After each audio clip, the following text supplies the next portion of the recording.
आज हम part second में chemical reaction and equation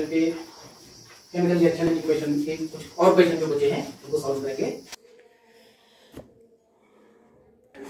now question number 9, what does one mean by exothermic and endothermic reactions? Give examples.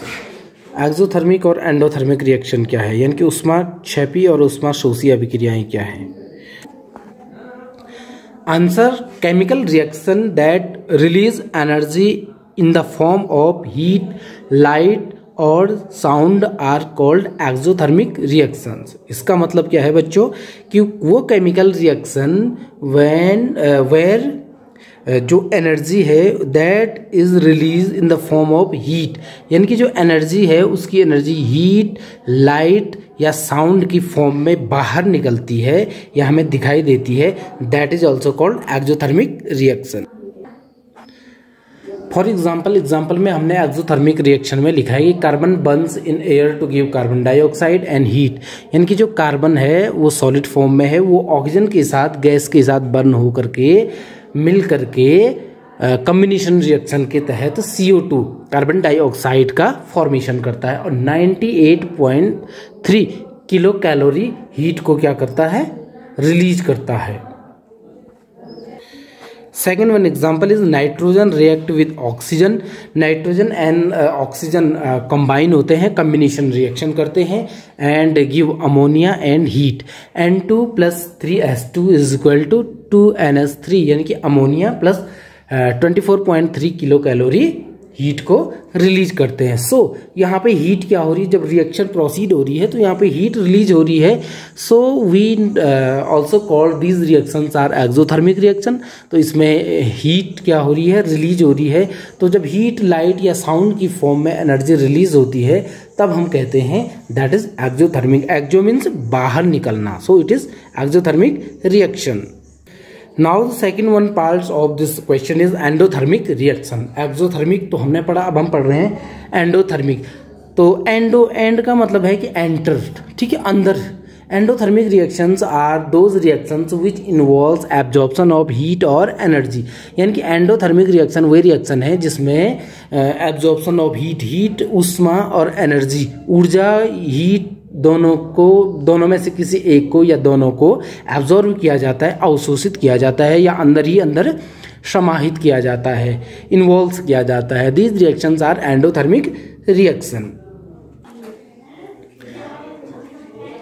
Second example हमने लिखा कि when a mixture of nitrogen and oxygen is heated at high temperature, nitric oxide is formed with absorption of heat from the surrounding. इसका मतलब है कि जब किसी mixture में कोई नाइट्रोजन और ऑक्सीजन के मिक्सचर को जब हम हीटअप करते हैं, गर्म करते हैं एट हाई टेम्परेचर, उसके टेम्परेचर को हाई करके, then nitric oxide NO is formed, nitric oxide का फॉर्मेशन होता है with absorption of heat from surrounding. और इस दौरान क्या होता है कि उसके आसपास की जो एनर्जी होती है, जो ऊष्मा जो होती है, ये क्या करता है, सारी एनर्जी को, सारी हीट को क्या करता है, एब्जॉर्ब करता है।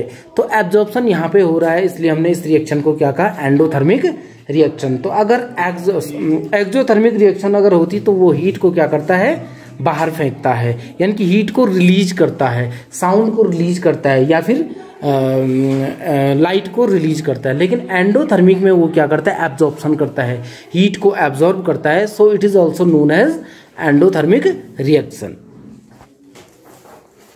Now question number 10, why is respiration considered an exothermic reaction? Explain। कहने का मतलब है कि जो रेस्पिरेशन है, जो श्वसन है, उसको हम एक्सोथर्मिक क्यों कहते हैं, एंडोथर्मिक नहीं कहते हैं, एक्सोथर्मिक क्यों कहते हैं, आपको एक्सप्लेन करना है। रेस्पिरेशन में सांस लेना, तो इसका आंसर आइए जानते हैं। आंसर क्या है कि respiration considered as an exothermic reaction, जो रेस्पिरेशन है उसको हम एक्सोथर्मिक रिएक्शन कहते हैं, because in this reaction glucose produced by digestion of food. जब हम फूड का डाइजेशन जब हमारे शरीर में होता है तो इस दौरान क्या होता है कि जो ग्लूकोज जो प्रोड्यूस होता है, डाइजेशन ऑफ फूड के डाइजेशन के बाद जो ग्लूकोज प्रोड्यूस होता है, इट कंबाइंस विद ऑक्सीजन, ये ऑक्सीजन के साथ कंबाइन हो जाता है इन द सेल्स के अंदर। Of our body and produce heat energy, और हीट एनर्जी को हीट की फॉर्म में जनरेट करता है। यानी कि जब हम रेस्पिरेशन करते हैं, सांस लेते हैं, हम ब्रीथिंग की बात नहीं कर रहे हैं। ब्रीथिंग में तो सिर्फ सांस ऑक्सीजन को अंदर मतलब सांस को अंदर लेना और बाहर छोड़ना, यही ब्रीथिंग कहलाता है। लेकिन हम रेस्पिरेशन कह रहे हैं कि जब जो डाइजेशन, जब फूड का डाइजेशन हुआ, उसके बाद जो ग्लूकोज फॉर्मेशन हुआ डाइजेस्ट होने के बाद में, तो वो जो सेल्स के अंदर जो माइटोकॉन्ड्रिया है उसके अंदर एनर्जी का फॉर्मेशन हो रहा है। ऑक्सीजन के साथ मिलकर के ये डाइजेस्ट फूड एनर्जी को प्रोड्यूस कर रहा है। तब हम इस रिएक्शन को क्या नाम दे रहे हैं? रेस्पिरेशन। इसको हमने एक्सोथर्मिक रिएक्शन क्यों कहा? क्योंकि जब ऑक्सीजन और फूड का जो ग्लूकोज डाइजेस्ट होने के बाद दोनों आपस में कंबाइन हुए, कम्बिनेशन रिएक्शन हुई, तो उसके बाद इन्होंने एनर्जी को प्रोड्यूस किया। और ये एनर्जी जब हम सांस को छोड़ते हैं तो आप अपने मुंह के सामने पे उंगली ले जा, हाथ ले जा करके भी आप देख सकते हो। जब हम सांस को छोड़ते हैं तो सांस को छोड़ने के साथ साथ उससे एनर्जी भी बाहर रिलीज हो रही है। तो इसीलिए हम इस रिएक्शन को क्या कह रहे हैं? Exothermic reaction. तो इसको इस प्रकार से लिखेंगे। इसका जो रिएक्शन है ये है कि C6H12O6 यानी कि ग्लूकोज सॉलिड फॉर्म में है प्लस ऑक्सीजन गैसीय फॉर्म में है। दोनों ने कम्बिनेशन किया, कंबाइंड हुए दोनों, तो दोनों ने क्या फॉर्मेशन किया? एनर्जी को प्रोड्यूस किया और रिलीज किया किसको? 6CO2 यानी कि कार्बन डाइऑक्साइड गैस को, और प्लस 6H2O लिक्विड फॉर्मेट में है, वाटर रिलीज किया, और 2820 यानी कि 2820 किलो जूल एनर्जी को प्रोड्यूस किया। तो जब रेस्पिरेशन करते हैं तो उस दौरान एनर्जी को प्रोड्यूस होती है, साथ में वाटर भी रिलीज होता है। ये हम सांस को जब हम छोड़ रहे हैं तो हम अपने हाथ पे कोई शीशा, जो दर्पण जो होता है, मिरर जो होता है, हम उसको लेकर के भी ये एक्सपेरिमेंट कर सकते हैं। उदाहरण के लिए यहाँ पे जैसे ये ग्लास है, तो यहाँ पे आपको दिख रहा है ये वाटर फॉर्मेट में, यहाँ पे ड्रॉपलेट्स दिख रही है, यानी कि भाप दिख रहा है। इसका मतलब है कि वाटर भी रिलीज किया जाता है और एनर्जी भी रिलीज की जाती है। ये हमने एक्सपेरिमेंट से आपको बता दिया। तो इस प्रकार से रेस्पिरेशन क्या है? एक्सोथर्मिक रिएक्शन है। Now next question. Now question number 10, why are decomposition reactions called the opposite of combination reactions? Write equation for this reaction. इसका मतलब है कि इस प्रश्न में क्या पूछ रहा है कि डिकम्पोजिशन जो रिएक्शन है, डिकम्पोजिशन मीन्स टूटना, ठीक है। कम्बिनेशन का जो अपोजिट है उसको डिकम्पोजिशन क्यों कहा जाता है, या फिर यूं समझें कि डिकम्पोजिशन रिएक्शन को कम्बिनेशन रिएक्शन का अपोजिट, विलोम, उल्टा क्यों कहा जाता है? Right equation for this reaction. Combination means जुड़ना और डिकम्पोजिशन मीन्स टूटना। इसका आंसर बनेगा इसका कि decomposition reaction called the opposite of combination reaction because in a decomposition reaction one substance split to give two or more simpler substances, whereas in combination reaction two or more substances combine to form a single substance। इसका मतलब है कि decomposition जो reaction है वो opposite है combination के। Because यहाँ तक तो हमने क्वेश्चन से इसका आंसर लिखा।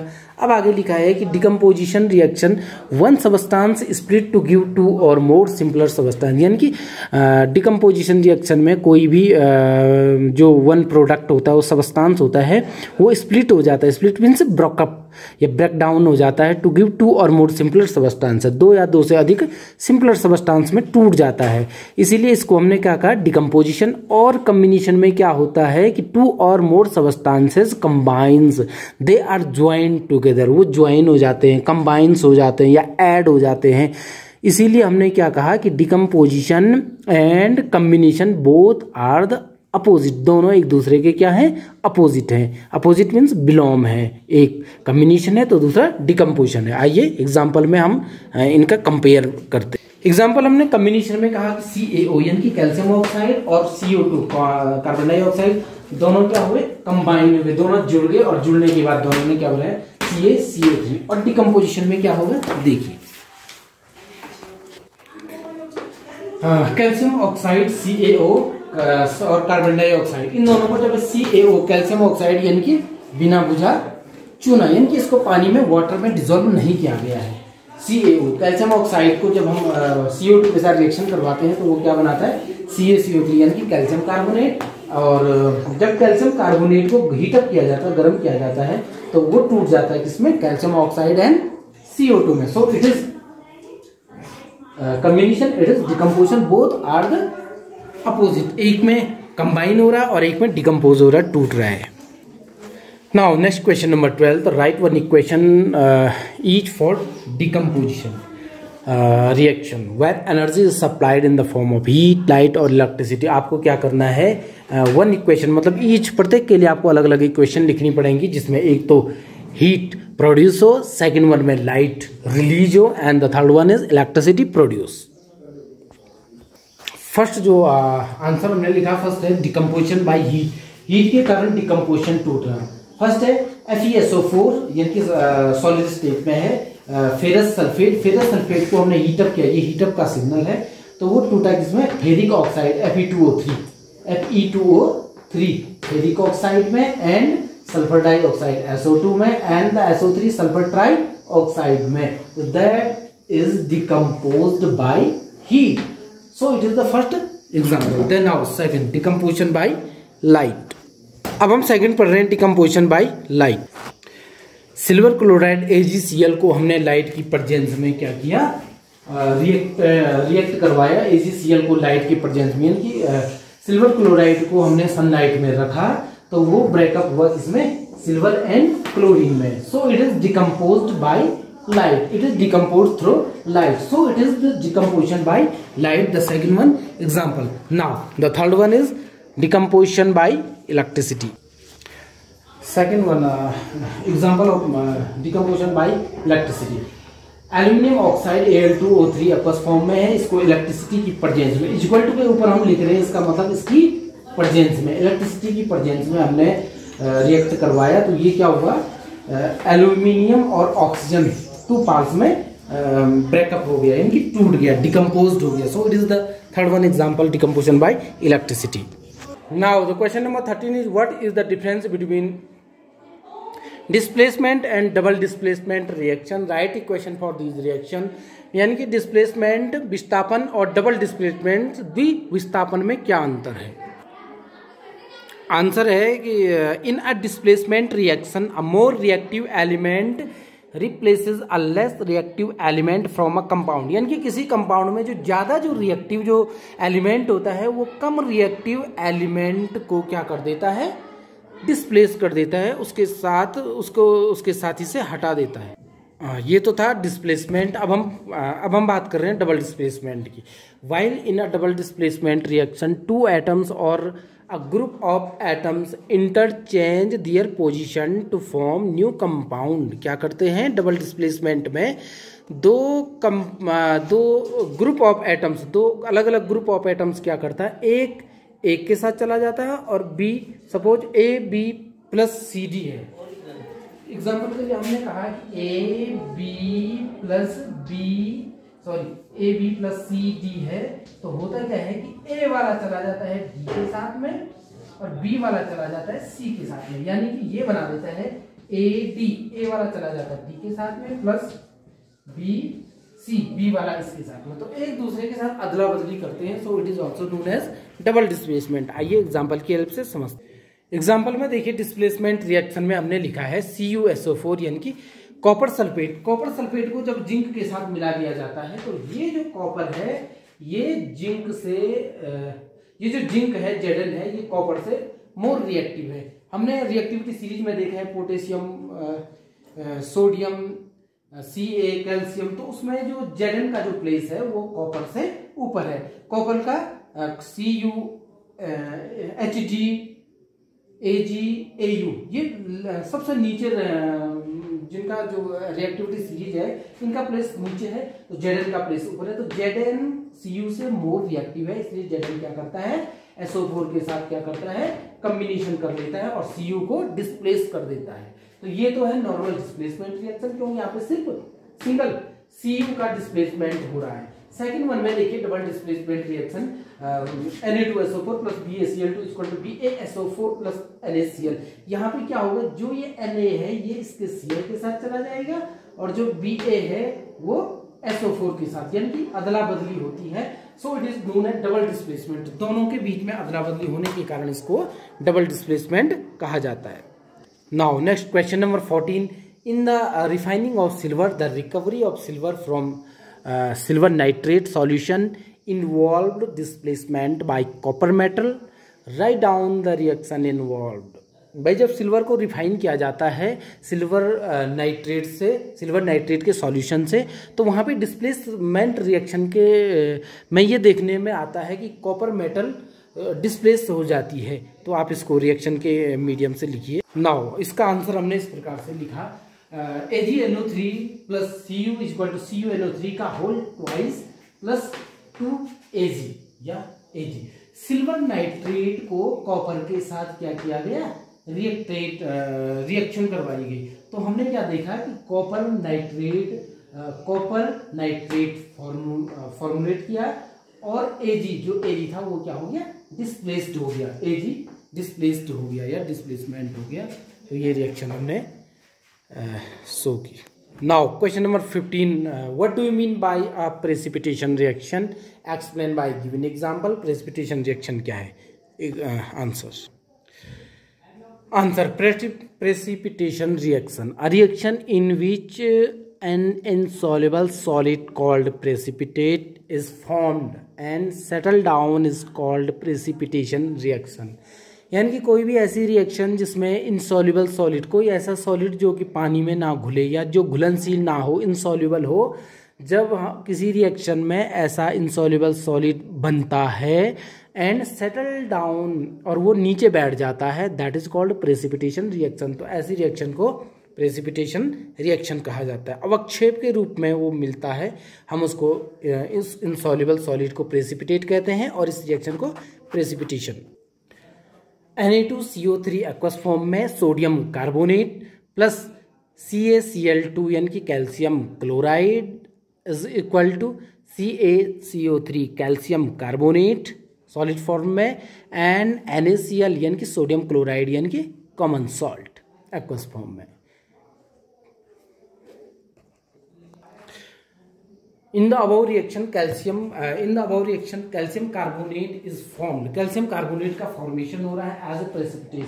जब इन दोनों की रिएक्शन करवाई जाती है तो CaCO3 यानी कि calcium carbonate solid insoluble solid की फॉर्मेट में हमें अचीव होता है। सो इट इज प्रेसिपिटेट, इसलिए इसको हमने प्रेसिपिटेट कहा और इस रिएक्शन को हमने क्या नाम दिया, precipitation. Now the second one example is sodium sulfate Na2SO4 plus BaCl2 barium chloride is equal to barium sulfate BaSO4 plus NaCl common salt या सोडियम क्लोराइड। तो इस रिएक्शन में हमें दिख रहा है कि BaSO4 जो BaSO4 है वो प्रेसिपिटेट के फॉर्मेट में हमें अचीव होता है, प्राप्त होता है, इसीलिए इस रिएक्शन को भी हम क्या कहेंगे, प्रेसिपिटेशन रिएक्शन। तो ये था हमारा क्वेश्चन नंबर 15। अब आइए बात करते हैं क्वेश्चन नंबर 16 पे।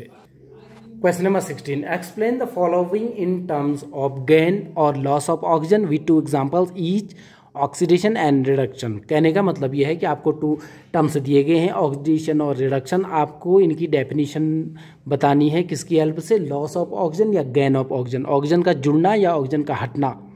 इस संदर्भ में आप ऑक्सीडेशन एंड रिडक्शन को बताइए। Answer oxidation. The oxidation is defined as the addition of oxygen to a substance, या फिर हमने ये भी लिख लिया है कि removal of hydrogen from a substance. किसी सबस्टेंस में ऑक्सीजन का जुड़ना ऑक्सीडेशन कहलाता है और साथ में हाइड्रोजन का हटना भी ऑक्सीडेशन कहलाता है। हमें सिर्फ ऑक्सीजन पूछा है इसलिए हमने इसको ब्रैकेट में ले लिया है।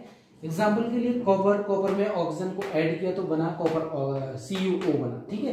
तो यहाँ पे हमने एक लाइन खींची है, Cu से लेकर के देखिए, यहाँ पे Cu के साथ ऑक्सीजन नहीं है, यहाँ जाके Cu के साथ ऑक्सीजन ऐड हो गई है, तो gain of oxygen, oxygen gain हो रही है, इसलिए इसको हमने क्या कहा, ऑक्सीडेशन कहा। ऐसे ही second one example is carbon dioxide CO2 plus H2 equal to CO plus H2। तो यहाँ पे H2 अकेला है हाइड्रोजन, यहाँ जाके H में ऑक्सीजन का भी ऐड हो गया है, तो gain of oxygen, so it is oxidation. ये भी ऑक्सीडेशन का एग्जाम्पल है। अब हम बात करते हैं रिडक्शन की। Second one is reduction. Reduction is defined as the addition of hydrogen और रिमूवल ऑफ ऑक्सीजन। हमें रिमूवल ऑफ ऑक्सीजन दिखाना है, इसलिए इसको ब्रैकेट हटा देते हैं।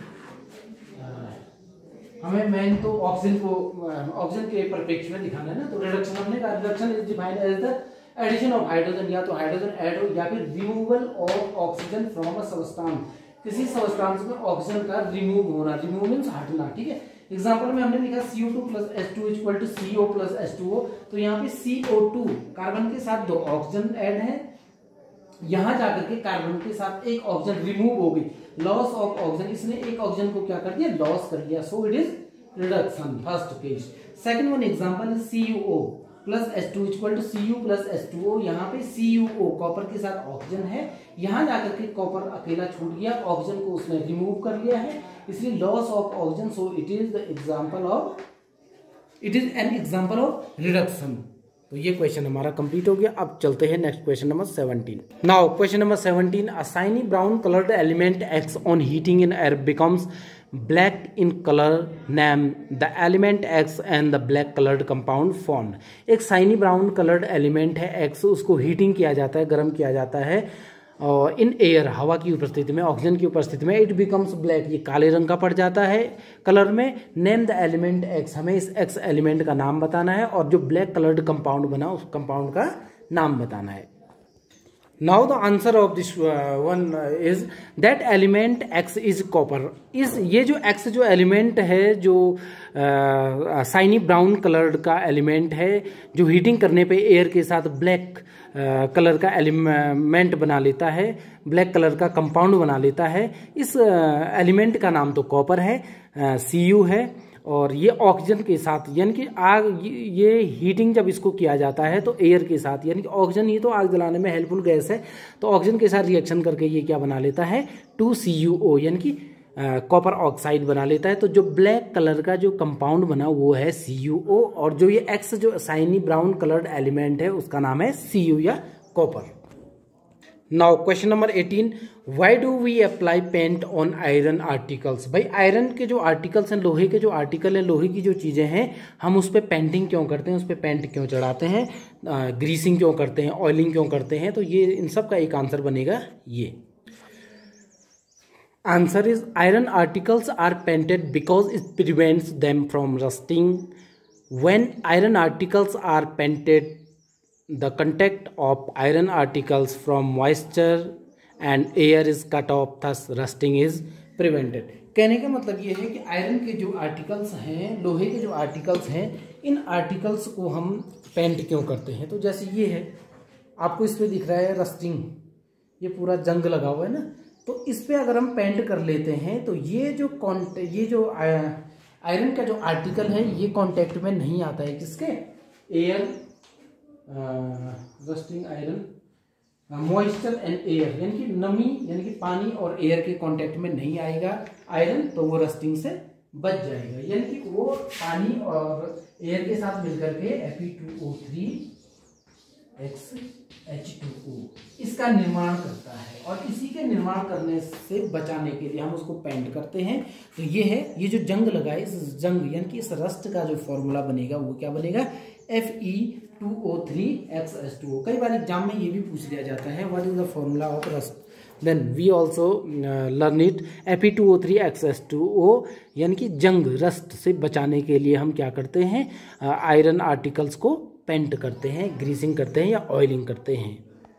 Now question number 19, oil and fat containing food items are flushed with nitrogen why, यानी कि ऑयल और फैट के जो फूड मटेरियल्स होते हैं उनसे बने हुए, जिनमें ऑयल और फैट होता है, तो उसमें हम nitrogen gas, why we use nitrogen gas in this items. जो ऑयल और फैटी जो प्रोडक्ट्स होते हैं, फूड प्रोडक्ट्स होते हैं, इनको सेफ रखने के लिए, बचाने के लिए हम नाइट्रोजन गैस क्यों प्रोवाइड करते हैं, नाइट्रोजन क्यों फ्लश्ड करते हैं। जैसे चिप्स की थैली में आपने देखा होगा, उसमें नाइट्रोजन गैस क्यों भरी रहती है, तो इसका आंसर इस प्रकार लिखा। Answer, nitrogen does not easily react with food containing oil and fat, यानी कि जो नाइट्रोजन है वो फूड और ऑयल और फूड फैटी जो फूड मटेरियल्स होते हैं उनके साथ इजिली रिएक्ट नहीं करता है। On the other hand oxygen react with food substances and makes them rancid. और दूसरी तरफ हम ये भी कह सकते हैं कि जो ऑक्सीजन है वो फूड के साथ रिएक्शन नहीं कर पाएगा और उसको रैंसिड यानी कि सड़ाने से या उसको उपचयित होने से बचा सकेगा, कौन, nitrogen. Thus back used in packing food items are flushed with nitrogen gas to remove O2 inside the pack। इसीलिए उसके अंदर नाइट्रोजन भरी जाती है। नाइट्रोजन को भरने से पहले उसके अंदर की पूरी ऑक्सीजन को वैक्यूम पंप के माध्यम से निकाल करके वैक्यूम बना दिया जाता है और उसके बाद उसमें नाइट्रोजन भरी जाती है, ताकि ऑक्सीजन, अगर नाइट्रोजन भरेंगे तो उसमें से ऑक्सीजन बाहर निकलेगी। ऑक्सीजन बाहर निकलेगी तो ऑक्सीजन के एब्सेंस में फूड जो प्रोडक्ट हैं वो क्या नहीं होंगे, रेंसिड नहीं होंगे या सड़ने से बचेंगे। So absence of oxygen food items avoided from rancidity. तो एब्सेंस ऑफ ऑक्सीजन, ऑक्सीजन की प्रेजेंस नहीं होगा तो फूड आइटम को हम रेंसिडिटी से बचा सकते हैं, उपचयित होने से बचा सकते हैं। Now question number 20, it is last question of this chapter, chemical reaction and equation. Question number 20, explain the following terms with one example each. मतलब आपको एक्सप्लेन करना है और प्रत्येक एक एक एग्जाम्पल भी देने। फर्स्ट है corrosion and second is rancidity. First one को हम पढ़ते हैं corrosion. First is corrosion. Corrosion is defined as a process where material, usually metals, deteriorate as a result of a chemical reaction with air, moisture, chemical etc. कहने का मतलब है कि corrosion को हम इस प्रकार से डिफाइन कर सकते हैं कि जहाँ पे कोई मटेरियल्स, जैसे कि मेटल्स, मैक्सिमम मतलब मेटल्स के केस में ये जो मेटल्स हैं ये deteriorate as a result of a chemical reaction with air. यानी कि ये जो मेटल्स हैं ये एयर, मॉइस्चर या केमिकल्स के साथ रिएक्शन करके ये कुछ न्यू सब्सटेंस बना लेते हैं जो उस मेटल्स के लिए हार्मफुल होते हैं। एग्जाम्पल के लिए हम पढ़ रहे हैं रस्टिंग को। तो कोरोजन के एग्जाम्पल में हमने देखा कि iron in the presence of moisture, जो आयरन है वो मॉइस्चर के प्रेजेंस में, यानी कि नमी, यानी कि वाटर के प्रेजेंस में, एयर के प्रेजेंस में, ऑक्सीजन के प्रेजेंस में हाइड्रेटेड आयरन ऑक्साइड बनाती है, यानी कि Fe प्लस ऑक्सीजन। और यहाँ पे हमने लिखा है XH2O, यानी कि पानी की मात्रा भाई कम भी हो सकती है, ज़्यादा, कितनी भी हो सकती है, उसको हम काउंट नहीं कर सकते हैं। तो हमें टोटल जो सब्सटेंस प्राप्त हुआ वो हुआ हाइड्रेटेड आयरन ऑक्साइड, यानी कि Fe2O3 XH2O, यानी कि आयरन ऑक्साइड, ठीक है, हाइड्रेटेड। तो X इसलिए लिखा है कि X की मात्रा हम काउंट नहीं कर पा रहे हैं कि कितनी हो सकती है। किसी में हो सकता है ज़्यादा जंग लगा हो, किसी में कम लगा हो। तो ये यहाँ पे Fe2O3 XH2O, ये Fe आयरन था, इस पे Fe2O3 XH2O की ये लेयर लग गई है, तो इसको हमने कहा क्या, रस्ट। तो that is the formula of rust, ये हमें ध्यान रखना है। अब हम बी पढ़ रहे हैं रेंसिडिटी। रेंसिडिटी क्या है? रेंसिडिटी में हमने देखा कि the process of oxidation of fat and oils present in the food items that can be easily noticed by the change in taste and smell is known as rancidity। यानी कि process of oxidation, यानी कि oxygen की presence में जो fat और oily जो products हैं, ये फैट और ऑयली प्रोडक्ट ऑक्सीडेशन हो जाता है, यानी कि इनमें ऑक्सीजन ऐड हो जाती है, जिसके कारण इनका टेस्ट, स्मेल, इनकी जो गंध है वो बदल जाती है, इनका टेस्ट बदल जाता है। That is also known as rancidity. इसी को हम क्या कह रहे हैं, रेंसिडिटी कह रहे हैं। एग्जाम्पल के लिए चिप्स की थैली में से अगर हम हवा को निकाल दें तो 2-3 दिन के बाद हम देखते हैं 2 और 3 days आफ्टर 2 और 3 days we notice the taste and smell of the chips is also changed. तो ये बड़ा मतलब गंदा स्वाद उसका लगता है। तो ये किसके कारण होता है, रेंसिडिटी के कारण। तो रेंसिडिटी के उस एग्जाम्पल को हम देख लेते हैं। एग्जाम्पल फर्स्ट है the taste and smell of butter change when kept for long. यानी कि बटर को अगर लंबे टाइम तक अगर हम रखते हैं तो हम देखते हैं कुछ समय के बाद इसके टेस्ट में, इसके स्वाद में और इसके स्मेल में इससे गंध निकलने लगती है। तो that is the cause of rancidity. और दूसरा एग्जाम्पल मैंने वो चिप्स की थैली वाला बताया। आप चिप्स जब खाते हो तो आप कभी उसकी हवा निकाल के देख लीजिए, तो आफ्टर 2 और मोर डेज या 2 या 3 दिन के बाद में उन चिप्स से बदबू आने लगती है और उसका टेस्ट भी बदल जाता है, कड़वा हो जाता है।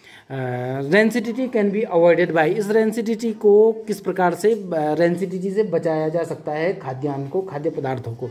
Number first is storing food in air tight container. पहला तो ये है कि भाई फूड को हम एयर टाइट कंटेनर, यानी कि ऐसे कंटेनर में रखें जिसमें कि एयर टाइट हो, जिसमें कि हवा आ जा ना सके, उसको टाइट से ढक्कन को ढंग से बंद करके रखें। Second one is storing food in refrigerator. Food को बनाने के बाद में हम रेफ्रिजरेटर में स्टोर कर सकते हैं, तो रेफ्रिजरेटर में भी फूड रेंसिडिटी से बच सकता है। Number third is adding and antioxidant भाई, एंटीऑक्सीडेंट को मिलाने से भी हम फूड को रेंसिडिटी से बचा सकते हैं। And the fourth one is storing food in an environment of nitrogen. तो खाद्य जो पदार्थ हैं इनमें हम नाइट्रोजन गैस को प्रवाहित कर लेते हैं, जिससे कि उसको रेंसिडिटी से बचा जा सकता था। तो ये था हमारा chapter number 1 chemical reaction and equation. इसके क्वेश्चन आंसर हमने सॉल्व किए, तो आपको जरूर वीडियो पसंद आया होगा। तो मिलते हैं नेक्स्ट वीडियो में।